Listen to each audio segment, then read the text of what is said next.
Priority 1 message from Starfleet coming in on secured channel.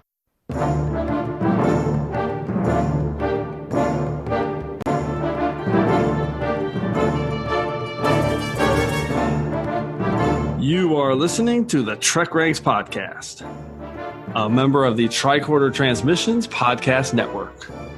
This is episode 62, featuring the top 5 Trek pets. Welcome, Star Trek fans. I am Jim Morehouse, and I am the host of the TrekRanks podcast.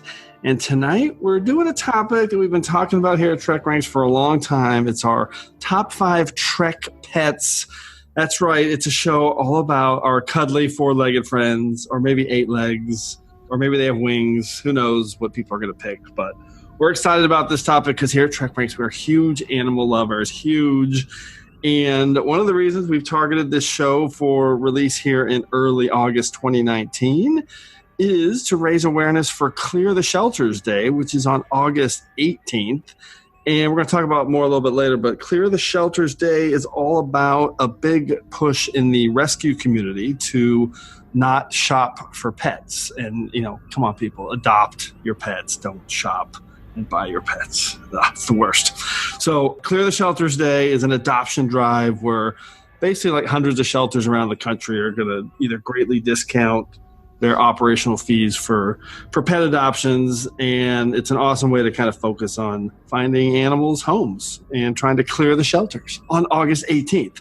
Okay, so before we get into any more on that, let's introduce our awesome guests for this evening's show. First up, returning to TrekRanks for the umpteenth time, I've lost count, is our good friend and fellow animal lover, Claire Little. Hello. Hey, Claire, your last show was Courtroom Showdowns. Yes, and I think there definitely will not be any overlap between my and my that I can see. I love it. It's great to have you back on. And joining us this evening for the first time is another animal lover that we've been trying to schedule for a while. We're excited. We finally made it work for this topic. She's a massively experienced podcaster and one of the women at Warp. It's Sue Kisenwether. Welcome, Sue. Thank you. I'm so excited we made this work. I am fired up to get you on to rank some Trek. And it's amazing to have you guys on right now because we're going to talk about our love for animals in the diagnostic cycle. But we are recording just a few days after the massive Picard announcement and news, and he has a dog. It's amazing. I can't believe the timing. So Picard now has a dog named Number One, and obviously that's everyone's new favorite pet. So it's, you know, the return of 7 of 9, the return of Rikers. Who cares? Picard has a dog. That's all I'm excited about. All right, so before we get into it, I want to ask Sue, our first-time guest, what is your Trek backstory, and how did you get into Star Trek, Sue? Tell us a little bit about it. Star Trek has literally been a part of my life for as long as I can remember. It's something that when I was really young, it was always on in the house. It was a safe bet, really, I think, for my parents and my older siblings as well. And when TNG started airing, we would watch. It was appointment television, I guess is the way to say that. And I think I really became aware of Star Trek as a thing around the time of Best of Both Worlds. Right. But I did deep dived into it around season 6 or 7. And that was, DS9 had started up, Voyager was coming. So it was, our previous peak Star Trek is when I really it became everything in my life. And have you seen it all now? Are you a completionist? Yep. Yes. And what's your favorite series? It's still TNG. Yes. All right. That is awesome. Yeah. All right. So a TNG, that's about the same as you, Claire. Coming on board with TNG. Yeah, I started watching TNG as a little kid, like a toddler, when Encounter at Farpoint first aired, and just ran with it ever since. Love it. From the womb. I remember this story.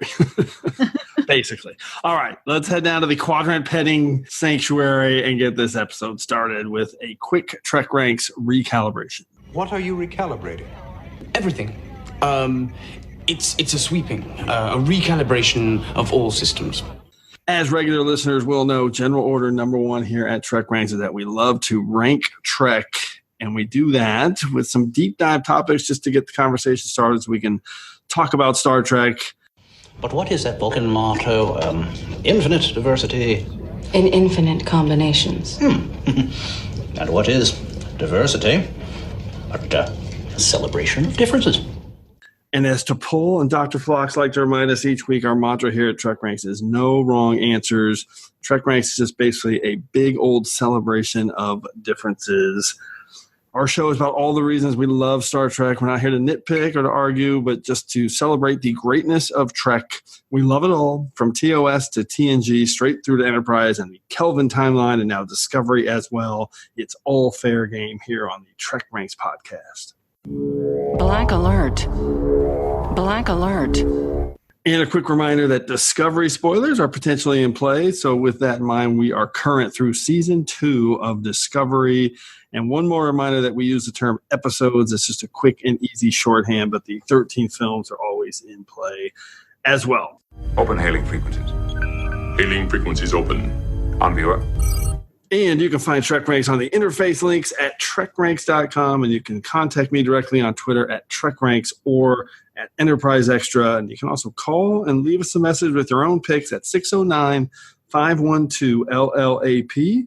That's 609-512-5527. And for those of you enjoying all of our shows here on the Tricorder Transmissions Podcast Network, you can support us via Patreon at patreon.com/the Tricorder Transmissions. Okay, Claire and Sue, how can everyone get a hold of you guys on the Net Access interface to talk a little Trek? I'm on Twitter. You can find me at isolinearchick. That's my handle, and that's where I am. And Sue? Also on Twitter, you can find me at Spaltor. That's Spaltor. Spaltor. Love that handle. Love those. Love both those handles. All right, let's jump into our quick level 1 diagnostic. Diagnostic cycle will be complete in 20 seconds. So as I mentioned before, this week's show is being dedicated to promoting Clear the Shelters Day. And that's around the United States on August 18th. So if you're thinking about taking home a new furry friend, please adopt, don't shop. Think about heading out to your local animal shelter to adopt your new family member and clear the shelters on August 18th. Again, there's going to be hundreds of shelters around the U.S. who are discounting their fees and pushing their adoption drive. So if you're able to do it, do yourself a favor and consider giving an animal a new home. And you can find out more at cleartheshelters.com. Okay, speaking of animals in our home, let's get a little further into this diagnostic cycle. I want to talk a little bit about our own pet experiences quickly before we get to our list. So Sue, I guess it's kind of an open-ended question, but tell us a little bit about your pet situation, either from the past or your current brood. You have cats now, right? I do. So there has been, this is a fact, a sum total of 27 days of my life that I have not had a pet. Oh my gosh. I love Wow. that. I love that. That is so cool. When was that window? That was about 6 years ago after my eldest cat had passed. Excuse me. I'm phlegmy. I'm not crying. I swear. That was about 6 years ago after my eldest cat at that point had passed away. And I lasted just under a month before adopting a kitten. I had gone to donate some leftover food and items to my local shelter where I'm also a volunteer, and couldn't leave without this cute little kitten that caught my eye. Fell in love immediately. That is awesome. And so what's that cat's in your home now? What's Yes. his or her name? Her name is Oswin. Love it. Like Spot, she is a rare female ginger cat. Ooh. I also currently have Catalina, who is a special needs cat. She was rescued from an abuse situation. Oh. And I have my most recent addition is Tilly. Yay. Who was rescued from a neglect situation. And I renamed her when she got here because I thought she needed a more optimistic future. Tilly, that is absolutely perfect. I love it. And Claire, I know you recently lost your beloved Mr. Smith, so I'll say that right off the bat, so we can. I know how awesome he was, but I'm wondering how pets have been a part of your life through these. So the first pet that I had was a cat that really did not like me. So it's funny. I grew up with a cat, but I really don't feel like I became a cat owner until I got Mr. Smith as an adult. To the point that I was surprised by certain cat behaviors that are actually super normal. It's just this childhood cat wanted nothing to do with me. So I didn't have this sort of cat experience. But we did have a dog when I was a kid named Emma. She was an English pointer and Queensland Heeler mix. And she showed up on our door as a skinny stray puppy. And she was the sweetest, most just gentlest dog. And she lived to be almost 17 years old, which is pretty old for she was a fairly large dog, and she was wonderful. But yeah, I recently lost Mr. Smith, my cat. He fought long and hard with cancer, but it just, as it does, it eventually took him. Yeah. Sorry, this is such a downer, Jim. It's not. It's awesome. It's awesome. Listen, it's part of it. Everyone's lost. It is. We lost our. Haven't gotten another pet yet, but I am planning to. I'm in the middle of a move, so once I get settled in the new place, I will definitely adopt another cat. The timing's perfect. August 18th. That's right when you're moving. I'm just kidding. I know we've talked about it, that when you resettle, you're probably gonna. Yeah, I was gonna say everyone loses pets. We lost our beloved Martok, who was our all black cat when he was pretty young, like 10. So that's one of the few times we've lost a cat so young. Mr. Smith was only about 9. Yeah, that's always, it's tough. Yeah, and so for me, I've always loved animals: dogs, cats, raccoons, cheetahs, echidnas. If you don't know what that's echidnas. That's a shout out to all our Australian listeners. Echidnas are amazing. They're amazing. Google it if you don't know what they are. They are fantastic. So, but I've mostly had cats through my life. I've had a dog when I was a kid. I really want to get a dog again, but we've always lived in kind of small apartments. So someday that is on my bucket list to have a dog again.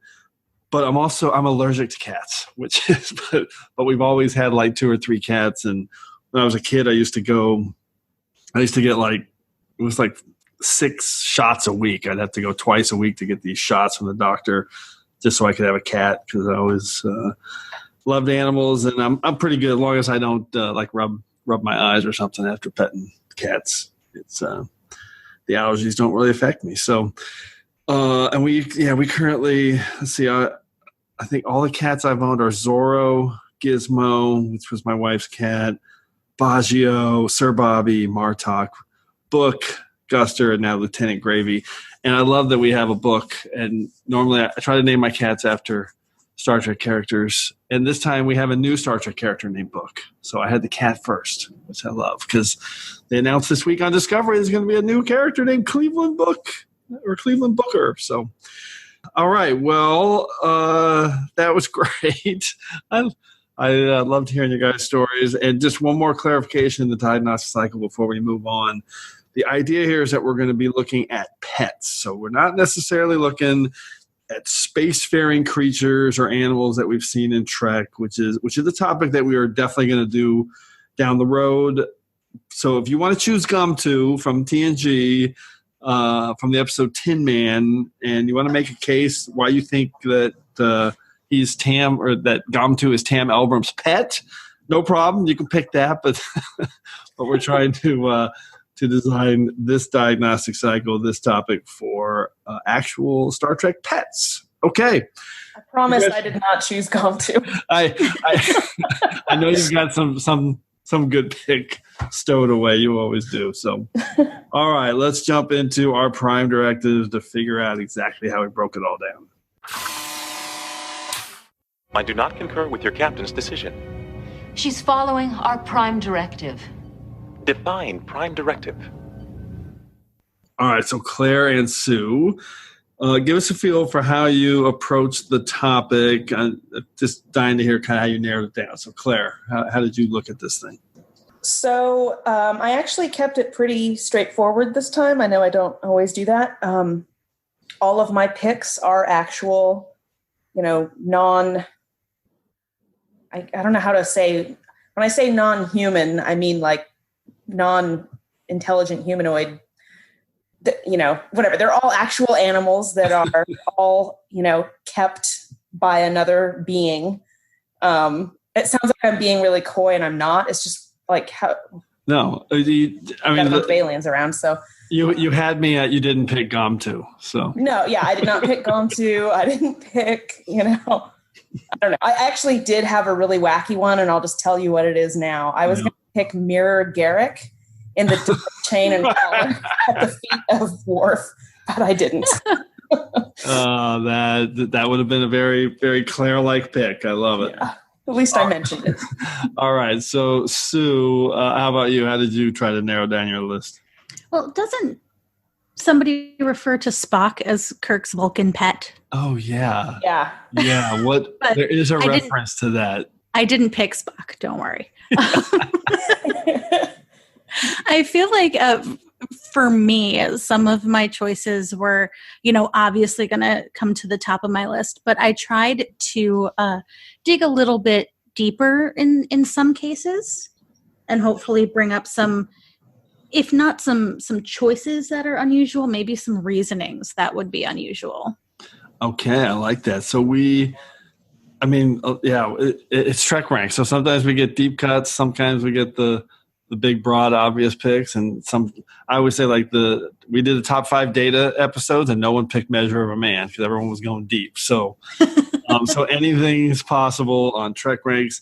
So I landed in kind of a weird place when I was doing my Prime Directive for this. So what I ended up looking at, I was trying to find. It was important for me to have all my picks showcase someone who cared about their pet, like in a really important way, and they were showing them love and respect. Because if I'm being honest, when I was doing the research, I was kind of thinking I didn't like the way pets were often portrayed on Star Trek. I was mortified by Spock's unicorn dog and The Enemy Within when he died. I'm so sad when he died, and everyone's just like, yeah, okay. They were just so cavalier about the experiment with him. This is no one Kerr when he died. I was so sad. And I'm going to call this out right now. Geordi's a real jerk to Spot. I mean, come on, Geordi. Come on. And Worf isn't much better. I just get the feeling like nobody cared about Spot except for Troy at the end of Generations. Same thing with Porthos and A Night in the Sick Bay. No one seemed concerned at all that Porthos was near death.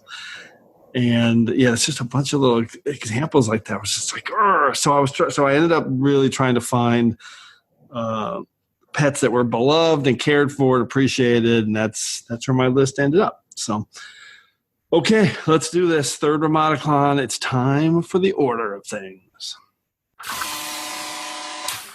I am a Jem'Hadar. He is a Vorta. It is the order of things.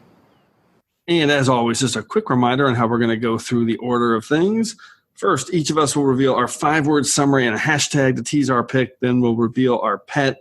We'll also pick an episode that we think best highlights that particular Trek pet. And then we'll talk it through a bit. And at the end, if we have any secondary system selections or picks that just missed our list, we'll rattle those off as well. And as always, if we have any duplicate picks, make sure you listen for this sound.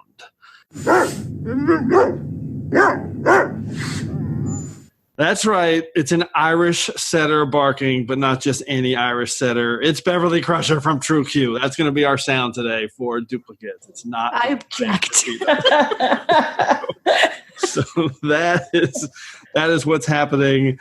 Okay, Claire. And I think we just might have some duplicates. I don't know. We'll see how this plays out. All right, Claire, we're starting with you. What's your number 5 pick for Trek pets? All right. 5 words are: how's Mirror Universe cheese taste? Hashtag can we keep him? My number 5 pick is Mirror Porthos. Mirror Porthos. Yes. So here's the thing. I kind of think regular Porthos is really boring. I never connected with him. I don't know why. I mean, he's a cute little dog, but didn't do much for me. But so I feel like Mirror Porthos and the Mirror opening credits sort of go hand in hand as being much more interesting than a regular Enterprise. He was a Rottweiler, right? He was a Rottweiler. Yeah. And so it's also kind of fun, like, you end up with a different physical entity portraying the same mirror character, which doesn't normally happen with mirror characters. And it's the same actor. They're just playing a different version of themselves. But this is a completely different dog. But also, apparently, this dog, the Rottweiler, the actor, was extremely sweet and a huge baby. And that the regular beagles that played regular Porthos, like snippy and kind of bitey. And I've heard that, yeah. That's my pick. All right. I love the Rottweiler pick from In a Mirror Darkly. Sue, what's your take on the Rottweiler Mirror Porthos? I think that's brilliant. It's so good. I forgot about him completely. Yeah, that is fantastic. I'm trying to think, did he have any like scenes other than just like they cut to him one time? He growls at Mayweather at one point, and I think you see Archer like petting him, but he doesn't really do much. In fact, he's only in the first of the two In a Mirror Darklies. Yeah. And nobody, like, apparently he dies off screen. I'm not sure. Do they when they blow up the I think he does. So yeah. Okay. Yeah. Well, that wouldn't fit my Prime Directive. All right, Sue, what's your number 5 pick? Don't care what they say. #Tribbles are no trouble. It's the Tribbles. Yes, it is the Tribbles. That is so great. I mean, you don't get any more iconic than Tribbles in Star Trek, right? Even if somebody's never seen a single episode, they still know what a Tribble is, and they've probably heard the title, The Trouble with Tribbles. And is that the episode you picked? Yes. Yeah, that is awesome. Whenever I'm thinking about that episode, because I love the conservationist message and everything about it, until like the final 10 minutes where they beam them onto the Klingon ship, and I'm thinking, well, what did the Klingons do with them? Oh no, I don't want to think about that. The Great Tribble Hunt. Exactly. It's so great. Claire, any comment on the Tribbles? It's a great pick, and I totally agree with you, Sue, that even people who are not into Star Trek, they know what Tribbles are. They tend to think they're cute. Like everyone's seen, the picture of Kirk having them fall on his head. Mm-hmm. Yeah, well, that's iconic. All right, well, I'll jump into my number 5 pick, and I'm going the opposite of Claire. It's Vacation for Archer's Best Friend, #barking on the balcony from 2 days and 2 nights. It is Porthos the Beagle, and I love that cute little doggy, Claire. I don't know what's wrong with you. He is adorable. And yeah, so I'm starting with a big one here because I mean, he's like the definitive Trek pet, probably right there along with Spot. And I love the kind of the debut of Porthos in Strange New World when he comes bounding out of the shuttlecraft or the shuttle pod to frolic in the grass and go where no dog has gone before. So that's one of my favorite moments. But I chose the Rise of Vacation episode because, again, it fits my Prime Directive because I just love the beginning when Archer, he's going on vacation, he's walking through the corridor, and he's got his dog with him. He's, that's his choice. He's going on vacation just with his dog to hang out. And I love that because that's what I would do. And it's just nice to see how much Archer cares about Porthos. So any take on 2 days and 2 nights, Sue? My issue here is not at all with Porthos. It's with Archer as a pet parent. Stop giving your dog cheese. Is cheese really bad for dogs? I don't know this. I mean, it's going to create a messy situation in the future. He's probably giving him injections too, so he can. Right. That's it. Maybe don't risk a diplomatic incident Yeah, over your dog. Yes, I love that episode, but I totally don't disagree with you. That it's a little bit that setup is like, well, it's kind of your fault. Yeah. Claire, any take on Porthos going on vacation with the Archer 2 days and 2 nights? That is one of the better like Porthos episodes. It's not. I don't know why. I wish I liked Porthos more than I did. I'll be totally honest. Yeah. But yeah, that's a good one. Does it count as a duplication since we both chose a Porthos? It does not. So we're not hearing the Irish setter yet. Okay. Unfortunately, but hopefully we will. I really want to hear that barking. Okay, let's move to round 4. And Claire, what's your number 4 pick? All right, my 5 words are Lou, Lou, Lou, Lou, Lou, and my hashtag is Lou, Lou, Lou, Lou, Lou. Yes, this is a great pick. Lou, Lou, Lou, Lou, Lou, Lou, Lou, Lou. And I've got the lapling from the Most Toys, which is the hand puppet. Yes, the lapling is fantastic. I did consider this. It was on my secondary systems. A great pick. Normally, I think if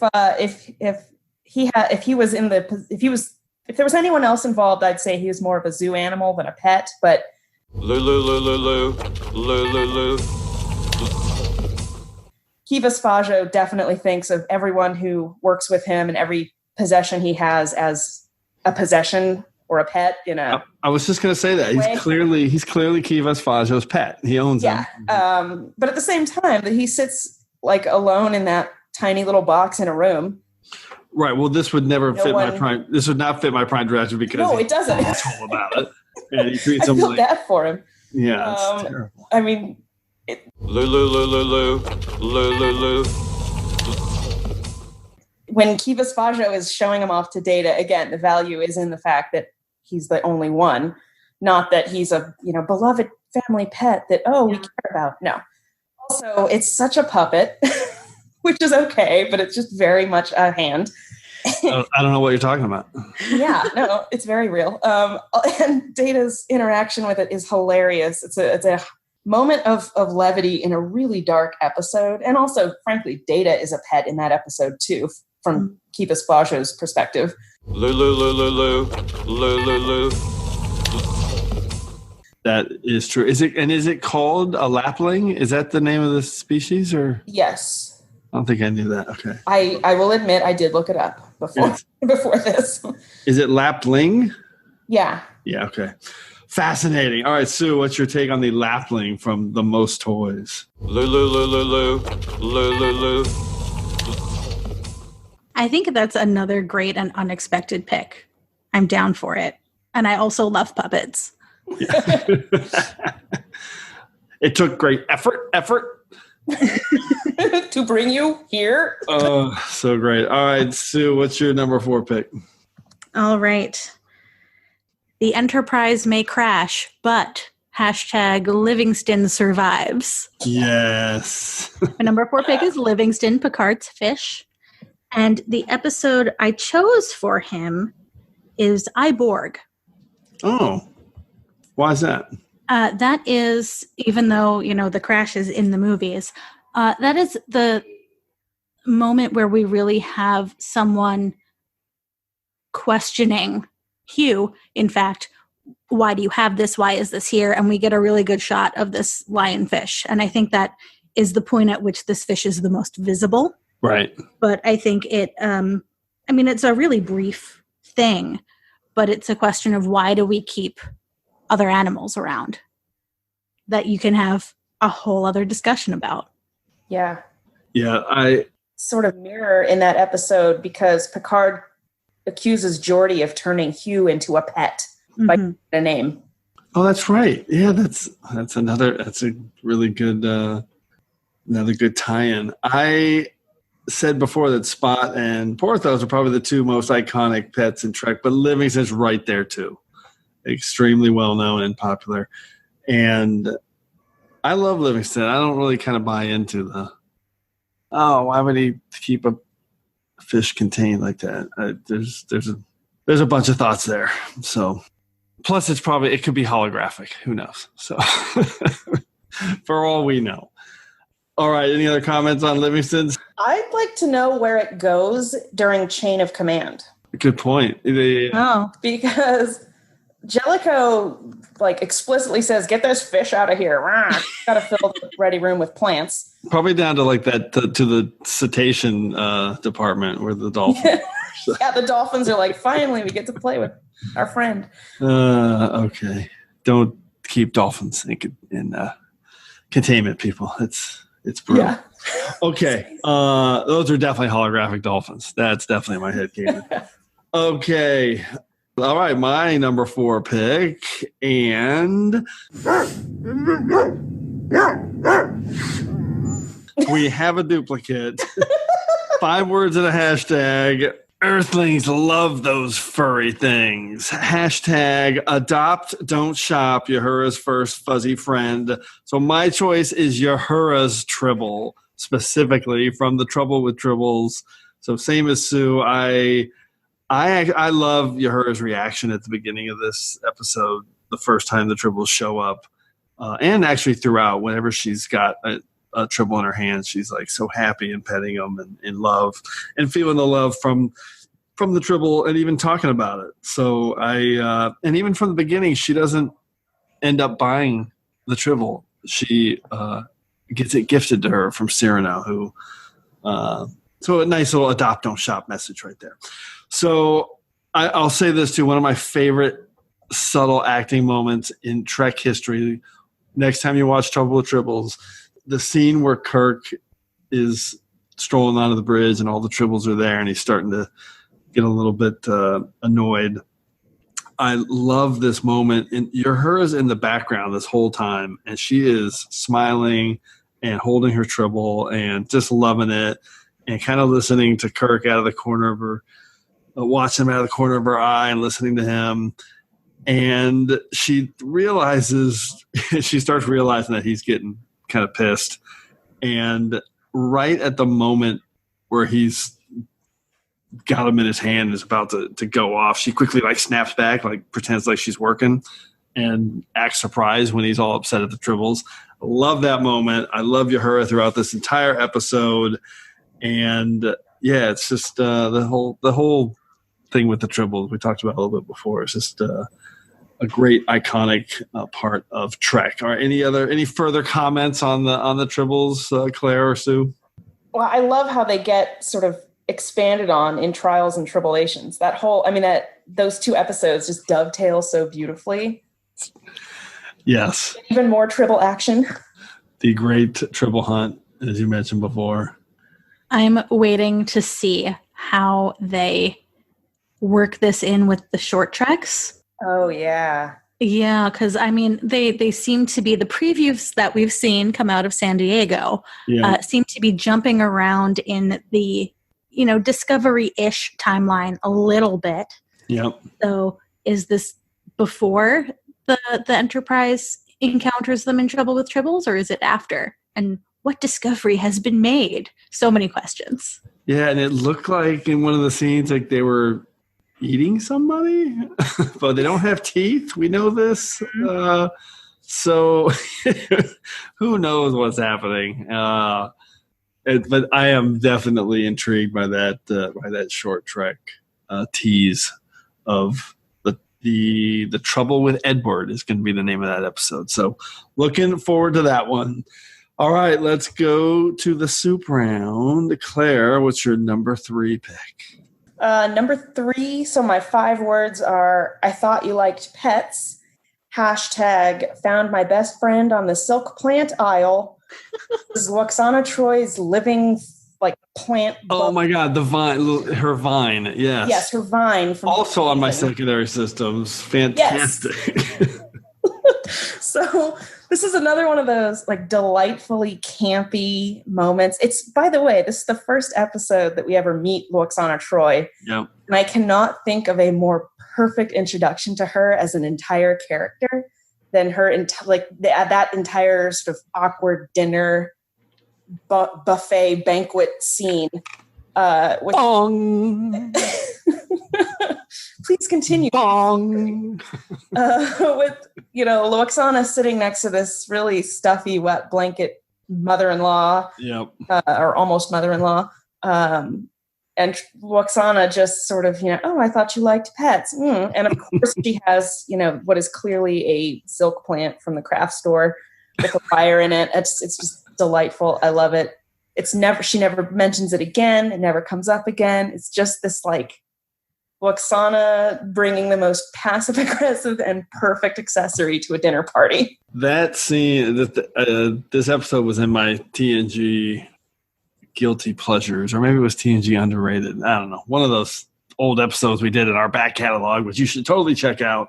But I picked this episode because of that scene. It's so well done. It's forgotten, but it is fantastic. Please continue the petty bickering.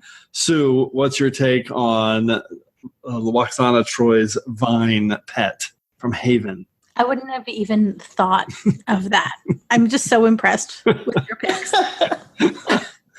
Thank you. That one is a deep cut to say the least. All right, Sue, what's your number 3 pick? My number 3 pick, my 5 words are Geordi has the worst luck and #blobdog for life. The pick is Mora from Aquiel. Oh, no. I thought about this one and eliminated it. I'm so glad you chose this, Sue. You picked the dog. We're just going to call it the dog. We're not going to add a descriptive element, because if I did, I'd call it the poop dog. But the dog has a name. Her name is Mora. Mora. I did not know that. Maura. This episode is just so ridiculous. Forget about the dog, but from Geordi like snooping on Aquiel's personal logs to adopting her dog to her being totally okay with both of those things. Right. It's just what is happening. It's creepy. And then this dog is a shapeshifter, and it's a giant blob that looks kind of like Odo will eventually look when he changes shapes. Yep. Yeah. Ridiculous, and I love it. And it's ridiculous. Claire, what's your take on Mora from Aquiel? I am so glad, Sue, that you chose this, because it was on my short list, and if I had 6 picks, this would have made it onto my list. So I'm really glad. I think it's probably the only pet that murders someone, right? It did murder somebody. Yeah. Is it the only murderous pet? Spot came close a couple times. That's true. Yeah, he actually might have. We don't know. All right, that is fantastic. Aquiel is not a good episode of Star Trek. In fact, it is dead last on TrekRanks, TNG's, our TNG ranks. So really, it is. It's just for all those reasons you said. It's just off. It's just off. There's something about it. They built this big set, and it could be great, but the dog's beautiful. Love how gorgeous that dog is. Okay, let's go to my round 3 soup round pick. And this is a TrekRanks first for me. 5 words and a hashtag. Teddy bear with 6-inch fangs. Hashtag. Don't go, Aichaya. And I am picking the animated series for the first time. I'm picking Yesteryear from season 1 of the animated series, and it is Spock's pet, Saylat Aichaya. And yeah, if you know me, I'm not a big fan of the animated series, but I love this episode. Is really, really good. It's written by DC Fontana, so obviously a huge bonus there. And I considered picking Journey to Babel because that's, or even The Forge, because that's the only time we see a Saylat in live action. But I chose Yesteryear because it was just really great to see how much everyone cared about Aichaya when he died and how it affected Spock. And it's a really great episode about losing a pet, which we talked about earlier. So, yeah, it's actually a pretty good episode, even if it's not well animated. And when I say it's not well animated, I'm not talking about the drawing. I love the drawings. It's just not animated. It's just like you just pan over drawings. So, yeah. And that's my main issue. So, Sue, what's your take on Yesteryear and Ichaya? Oh man, I have a lot to say about Ichaya, which might be a hint. Okay.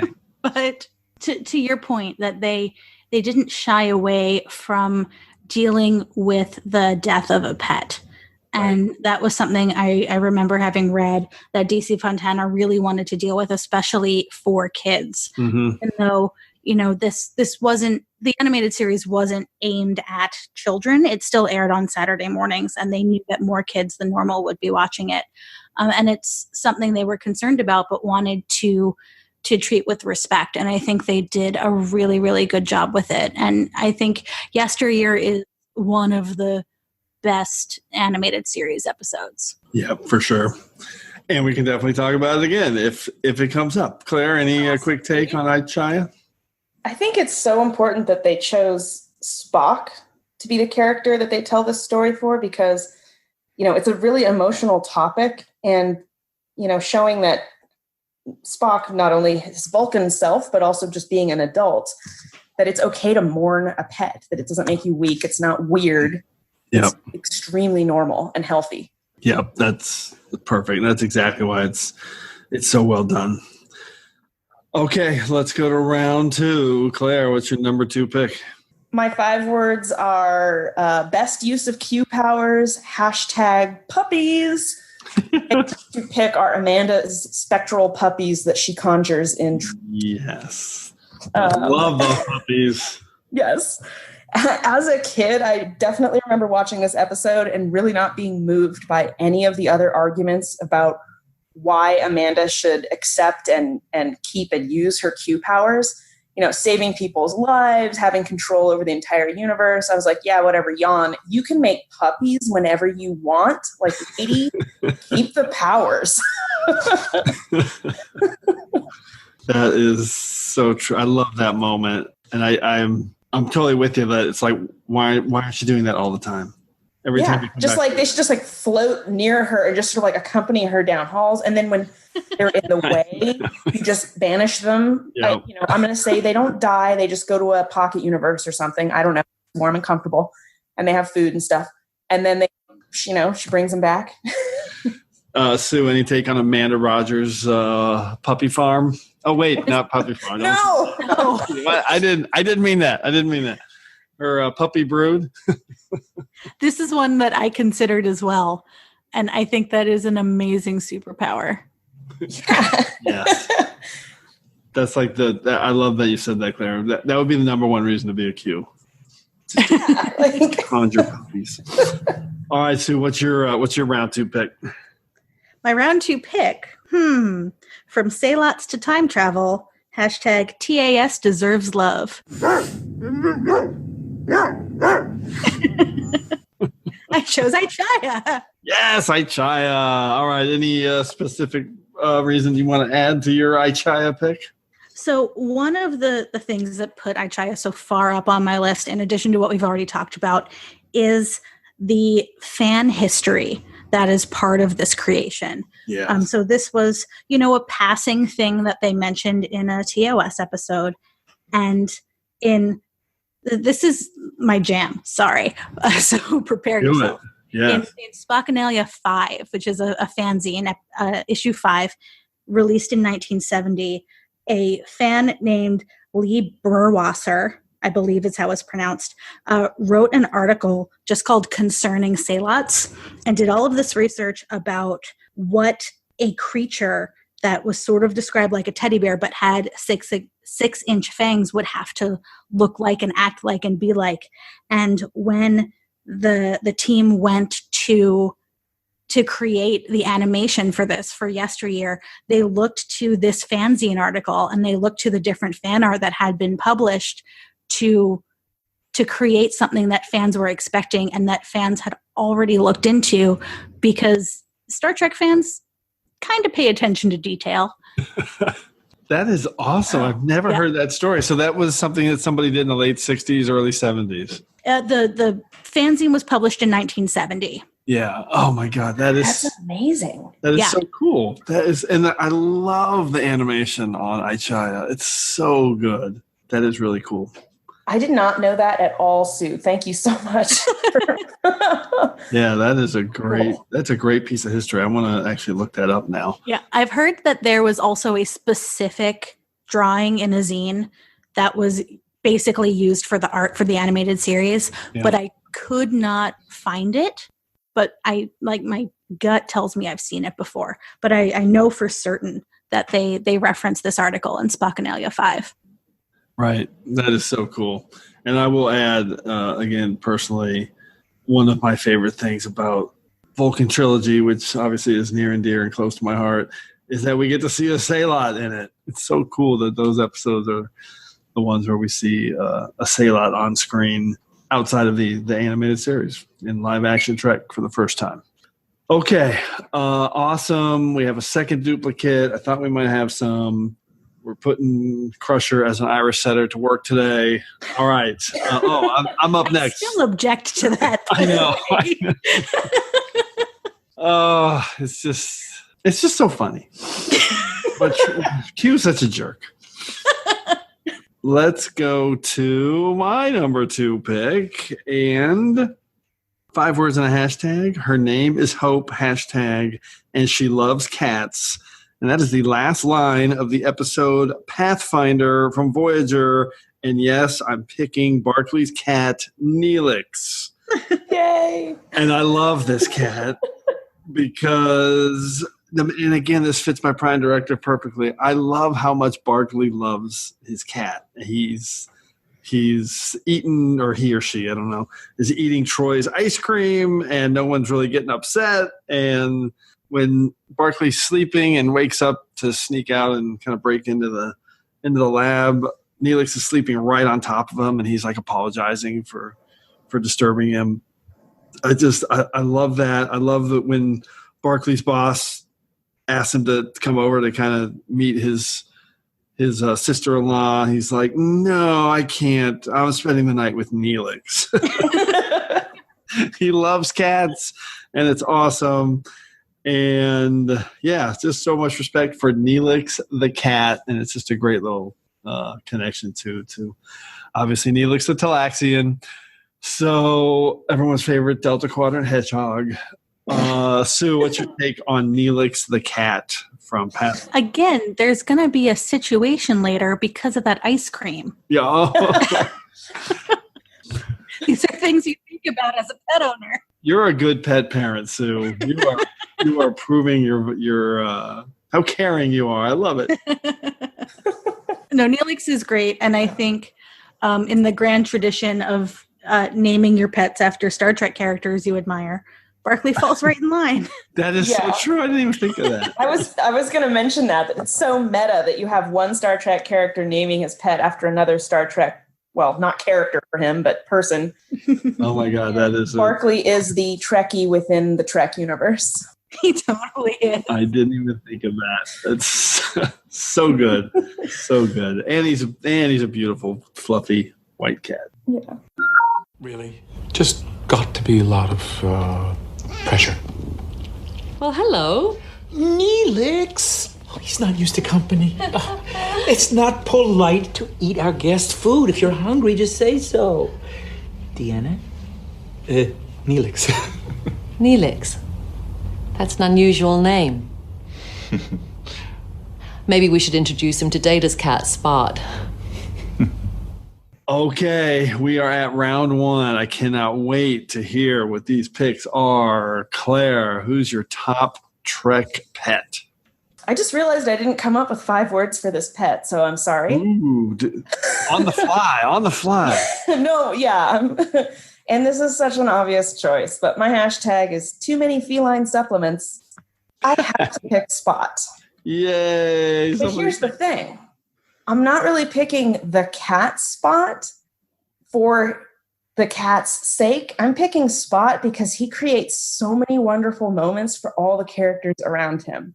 Like, as a cat, he kind of just sits there, he doesn't do a whole lot, but he's a catalyst for these just like brilliant moments with Data. I mean, Ode to Spot is probably the best 45 seconds of writing ever.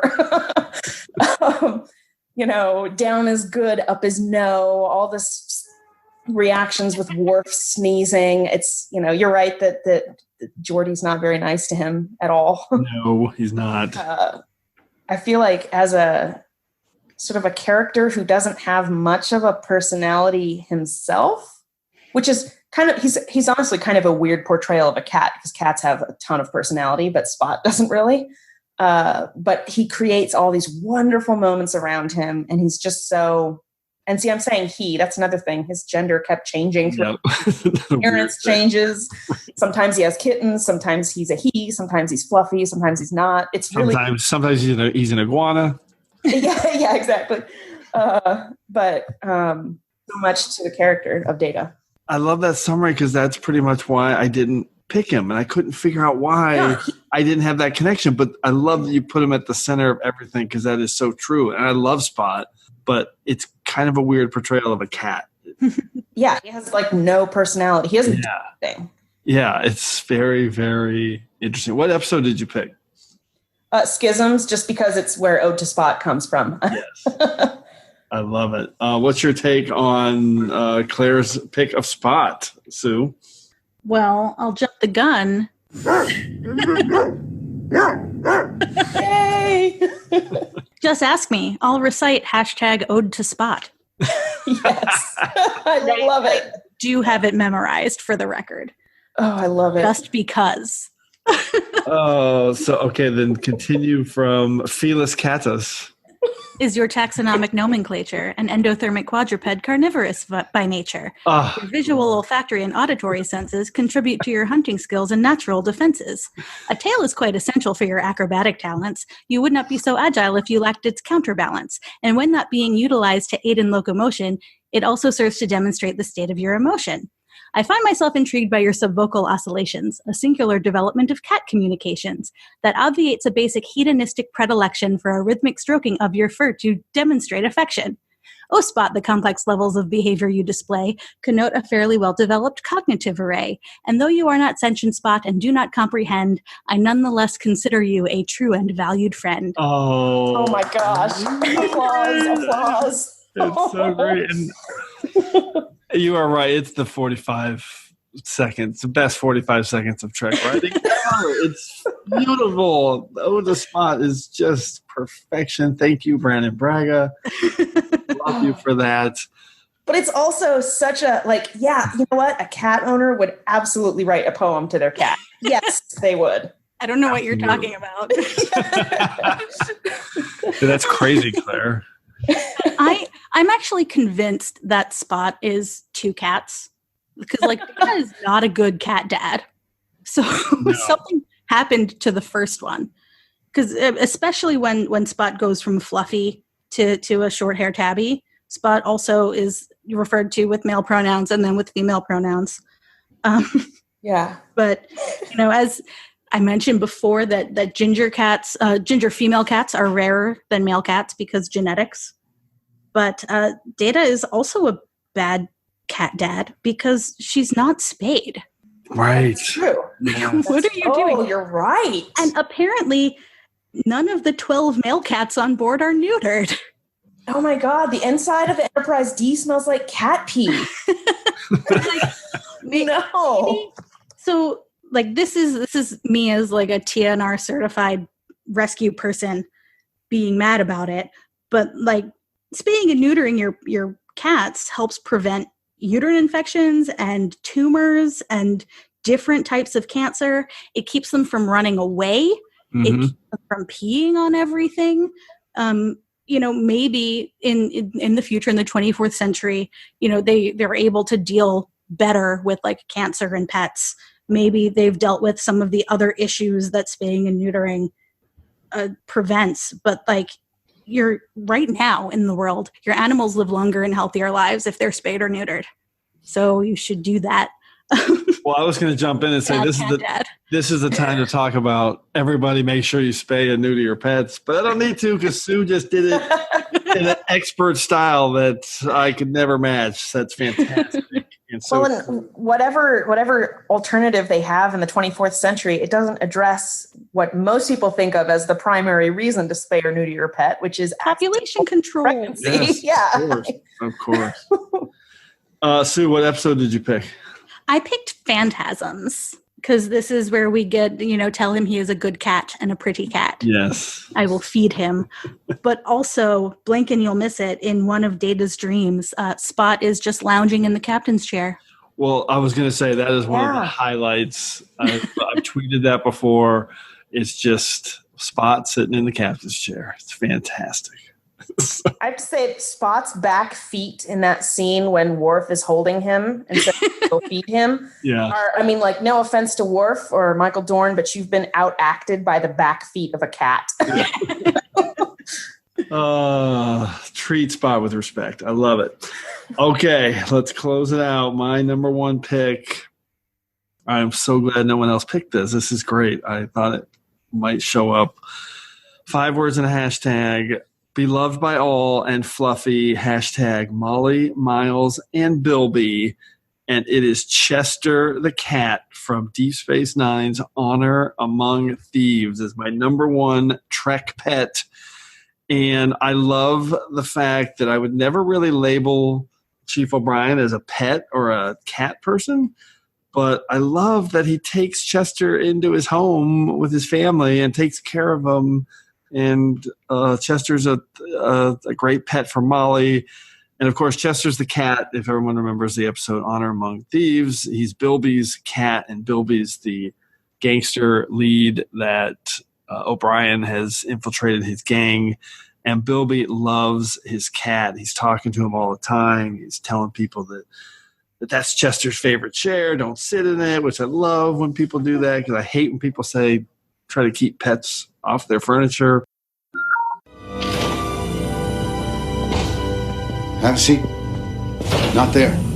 Chester doesn't like people sitting in his chair.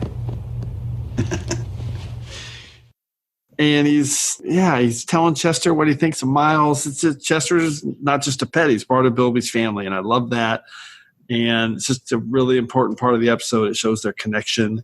And when Chester shows up at the end in O'Brien's quarters, it just really made me happy. I love having those two together despite everything that went down. So, and he shows up one more time in Time's Orphan where Molly's taking care of him.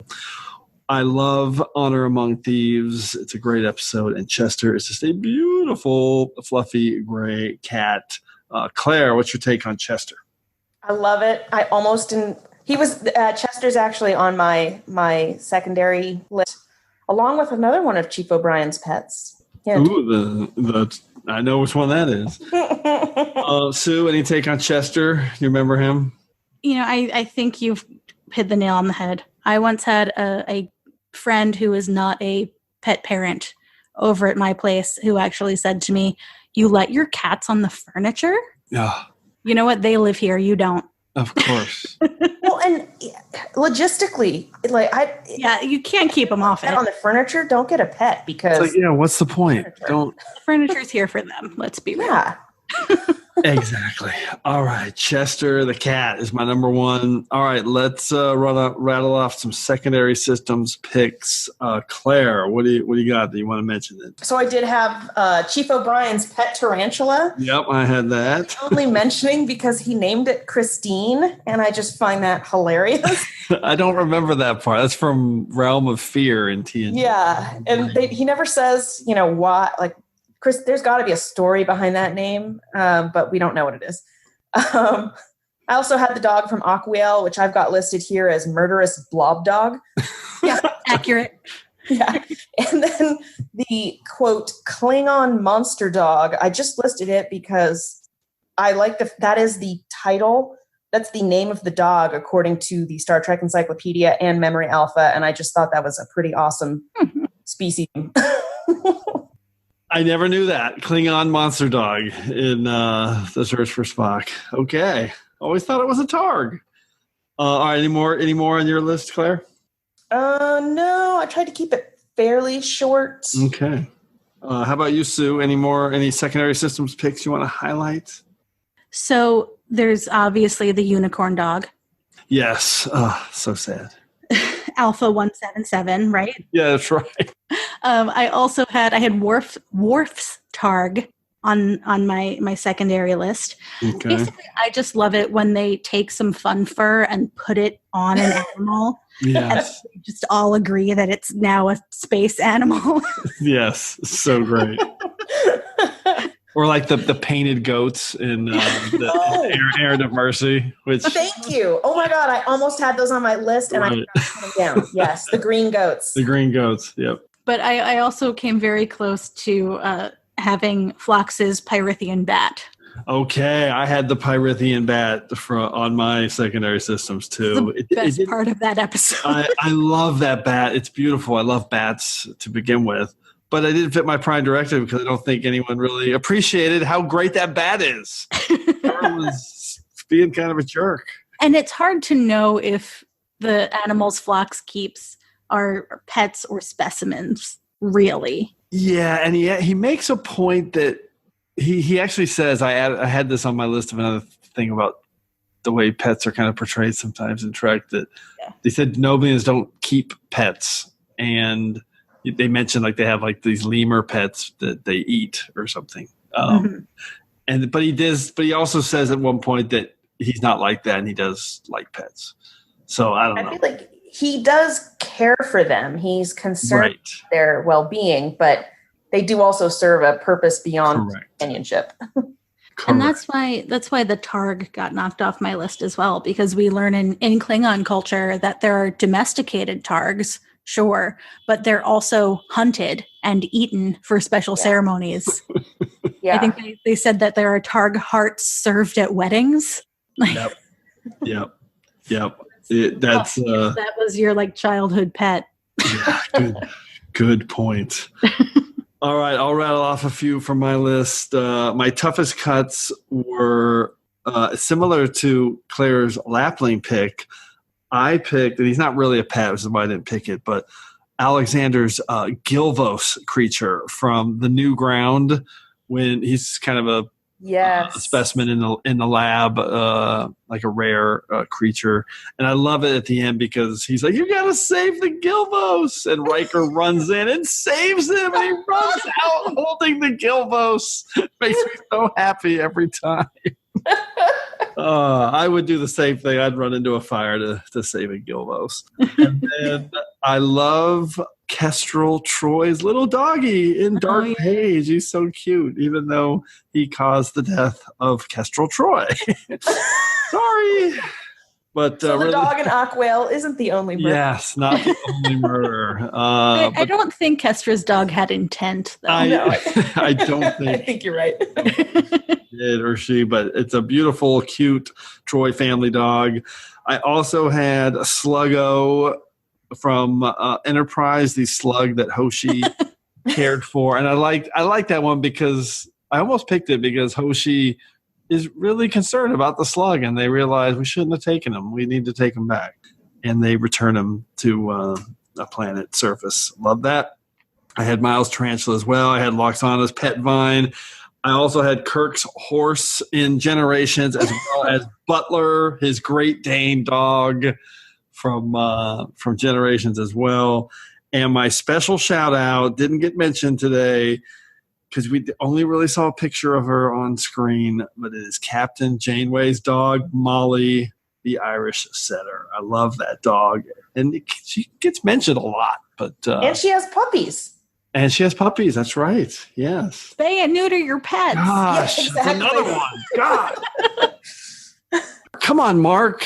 Spay and neuter Molly. Okay, so that is quite a roundup of Trek pets. I love it. So many furry friends. But it's time now to move into our regeneration cycle and wind this episode down. Computer, activate regeneration cycle. Alcoves beta and gamma. Okay, so let's recap our picks. Claire, run down your top 5 Trek pets again. All right, my number 5 pick is Mirror Porthos from the Enterprise episode In a Mirror Darkly. Number 4 is the Lapling, which is like the hand puppet thing, in most toys. Number 3 is Loxana Troy's Vine pet from Haven. Number 2 are Amanda's puppies that she conjures out of thin air with her Q powers in True Q. And number 1 is Spot, because Spot is so great. And the episode I chose for him was Schisms. I love it. So you had 4 from TNG and 1 from Enterprise. I know. And I tried to be broader, but it didn't work. Yeah, that's pretty great. And then you had 2 dogs and a cat. Okay, so break down your top 5. All right, my number 5 was the Tribbles from The Trouble with Tribbles. Mm-hmm. Number 4 was Livingston, and I chose Iborg because metaphor. Number 3 was Mora, the blob dog from Aquiel. Number 2 was Ichaya, the Sailot from Yesteryear. And number 1, of course, was Spot. Yeah. And I chose Phantasms. Love it. You had 3 from TNG and 1 from TOS and 1 from the animated series. And you spread it around good. You had 5 different animals. And I didn't even intend that. Yeah, so 5 different. That's pretty unique. I had my number 5 was Porthos from Enterprise, 2 Days and 2 Nights. My number 4 pick was Uhura's first Tribble from The Trouble with Tribbles. My number 3 pick from the animated series was Ichaya, the Sailot, Yesteryear. My number 2 pick was Neelix the cat, Barclay's cat from Pathfinder on Voyager. And my number 1 Trek pet was Chester the cat from Deep Space Nine's Honor Among Thieves. So I had 1 each from Enterprise, TOS, the animated series, Voyager, and Deep Space Nine. That is really interesting. So the stat, I didn't have any from TNG, but our breakdown is we spread it around pretty good. We had 7 from TNG, so that was by far the leader. But the rest were 2 from TOS, 2 from the animated series, 2 from Enterprise, and 1 from Deep Space Nine, and 1 from Voyager. So there was no Discovery or Kelvin timeline picks. And we had 3 duplicates. And here is our pet count breakdown. We had 1 each of a fish, a plant, and a lapwing. We had 2 Salots and 2 Tribble picks, and there were 4 cats and 4 dog picks. So we split it right down the middle for cats and dogs. That's pretty cool. But all of our number 1 picks were cats, right? Yes, and my top 2 were cats. So that's a really good point. Actually, the last 4 picks we did were all cats. Yes, so, cats rule. Yeah. All right, that was way too much fun. But as we do every week, we are entering a temporal causality loop. So before we can depart, it's time to hear from you. The Enterprise has been caught up in a temporal causality loop, and I suspect that something similar may have happened to you. This week, our temporal causality loop is flashing all the way back to episode 57, and actually, that's not that far ago. It's only 4 episodes. And our top 5 underappreciated characters. We had so many brilliant submissions for this, so I'm going to go through a bunch of these picks here. First off, I'm going to highlight some of my favorites here. Let's do, all right, JD at Stark, LYJD, picked Leland. I have no idea why he picked Leland as an underappreciated character, but Leland was not that bad a guy until he got turned into, he wasn't a good guy, but as a bad guy, I guess he was just mostly the control tech. So underappreciated. He was morally gray until he went full on like right. The point is probe man. The point is when he was bad, he wasn't Leland. So when he was really bad, so I guess maybe he's underappreciated. Anyway, I like that pick. I love Jen Tift at Edith Quarks picked Barile, Vedic Barile, because we are Team Barile here at TrekRanks. So deal with it, people. Boring. I don't care for him. I know. No one does, but I do. I like him. Even Kira pretends to like him. She loves him, Sue. Stop it. All right. Matt Hansen at M. Hansen 0207 picked Cassidy Yates. Doesn't get enough credit. I love that pick. Legacy Trek podcast picked, I love this, he picked John Doe from Transfigurations, who I actually had on my list top 5 hottest characters because I love that guy.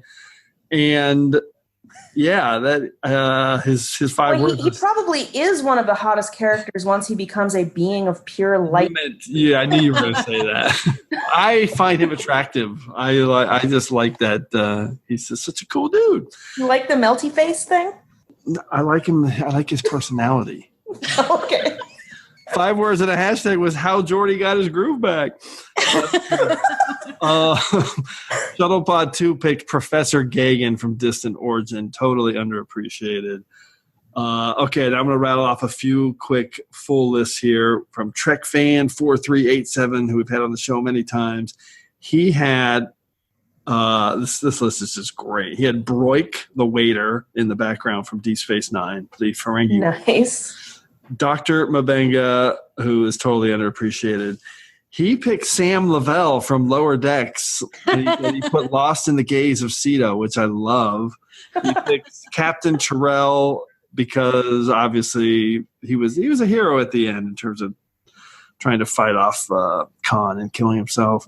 And Lon Suter from Voyager episodes. Super cool pick.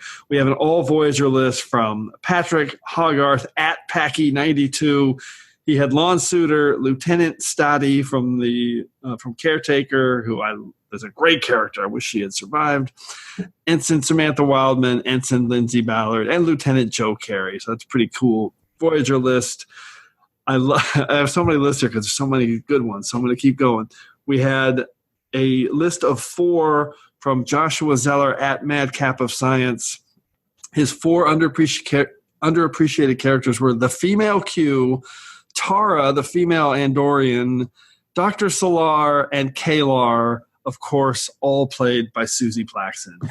That is a great list because all 4 of those are underappreciated. Fantastic.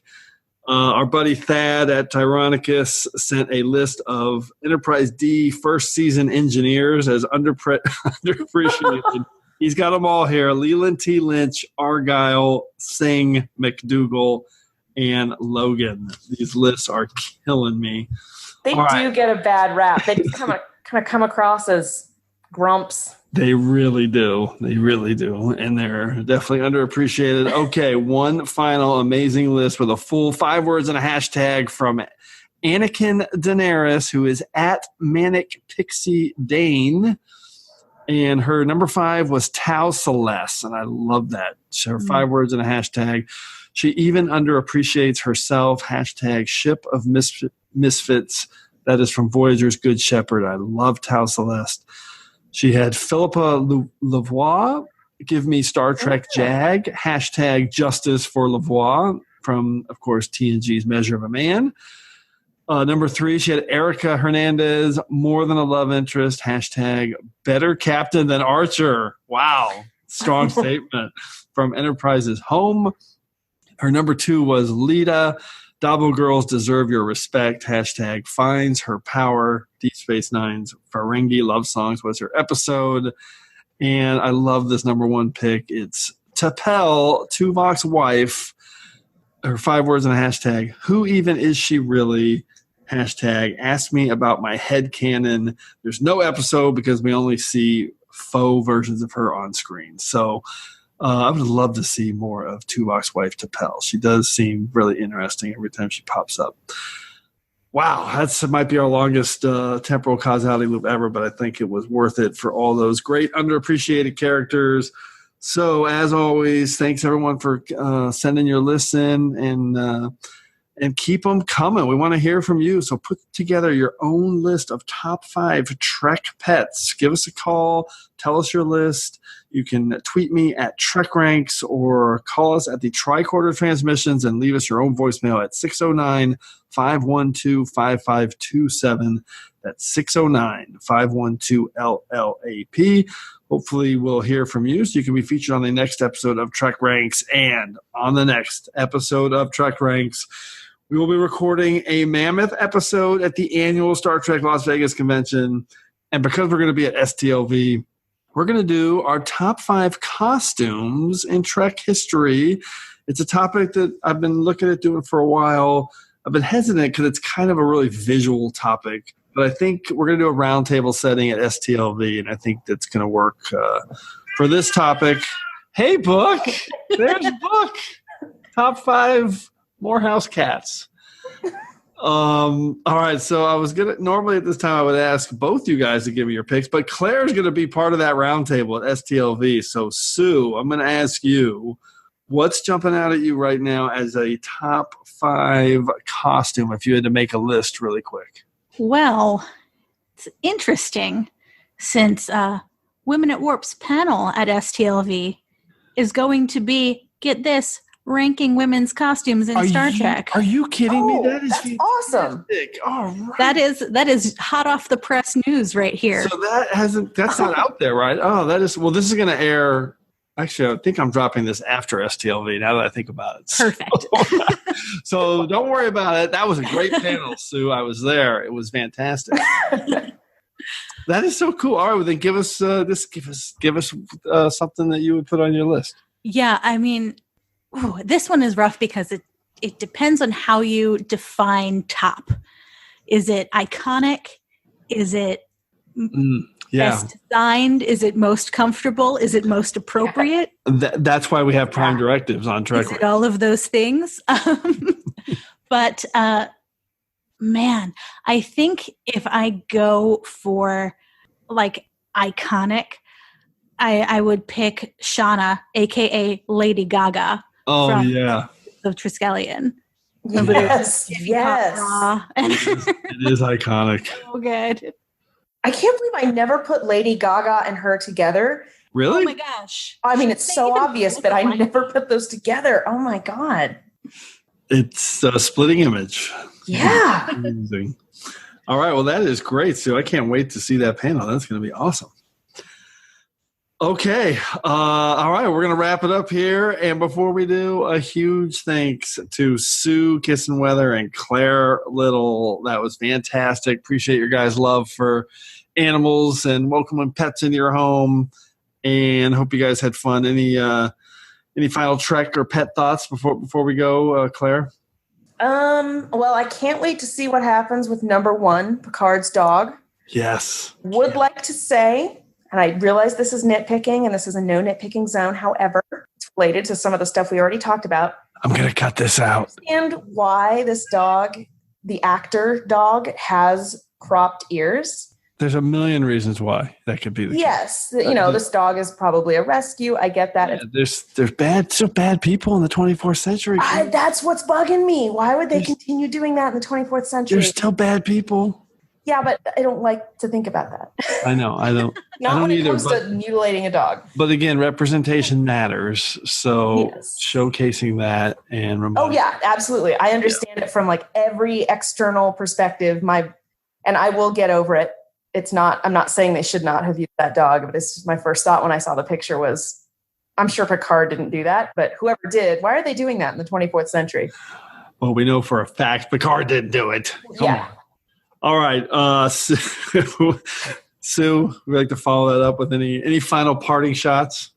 Spay and neuter, adopt, don't shop. Yes. And if you can't adopt or foster, check out, and you like cats, check out programs in your area to get TNR or trap neuter return certified, because the ASPCA runs those programs for free, and you can help control feral cat colonies in your neighborhood. Oh, that is fantastic advice. I may look at doing that too. I've never done that. And I have a history. Our cat Guster is a litter of cats that we found at our workplace and found homes for. So, all right, we can keep talking about pets all day. We love them. We love animals. But we're going to wrap it up. And I want to thank everybody again for engaging with us here on episode 62 of the TrekRanks podcast. As always, I want to close by saying I'm looking forward to standing with you again here in this place where I belong. Oh, it's adorable. What is it?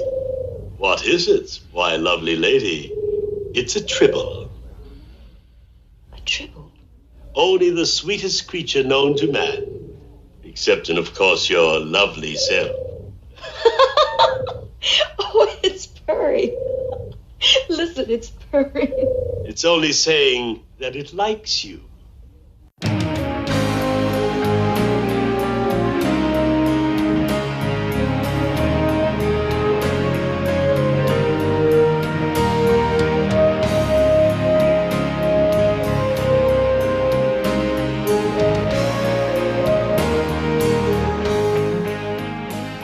Hi there, thanks again for listening. If you're cruising the galaxy looking for even more Trek talk, why not visit our good friends Bill and Dan over at TrekGeeks.com?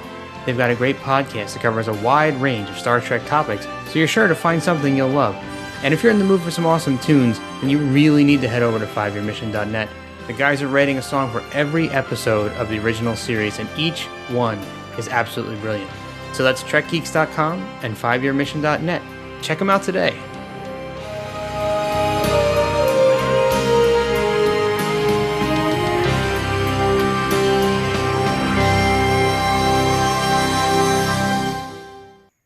I'm sorry, Bilby. You'll never know how little comfort that is. It is not too much trouble. Will you make sure Chester is looked after?